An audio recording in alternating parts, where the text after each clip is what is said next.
Jomba. Naam. Unajua sasa hivi watu sherehe zao wamefanya kitega uchumi eh? Sherehe sasa kama biashara, mtu anafanya sherehe ili apate hela. Sasa hivi kuna kila aina sherehe. Kila aina sherehe mjomba. Mara kuna birthday hizi, yuko nini day, kila kitu day. Mtu akipokea hata hela yake kikoma atakufanya sherehe. Kama juzi imeniuma roho kweli. Kanunua keki 7,000 alafu nataka nini kwa 15,000.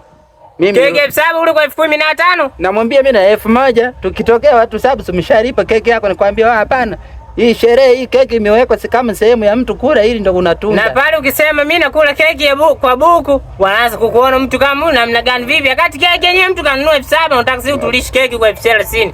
Mbona nikera kweli sasa sherehe. Wanauzi kama nini kwenye vigodoro humu? Kwanza sisi wapogoro ni kama wandamba tu. Sisi tumefanana. Ndio. Siku za birthday zenu tutaki keki, tumtulishe ndipi tu. Tunataka kula ndipi. Wapike na togo au uchenga na kachumbari ya mabuja, sisi tunalizika. Sisi ndo tunataka, sio mnatuwekea vitu vyenu keki zenyewe zina sukari zinaumiza meno kwani?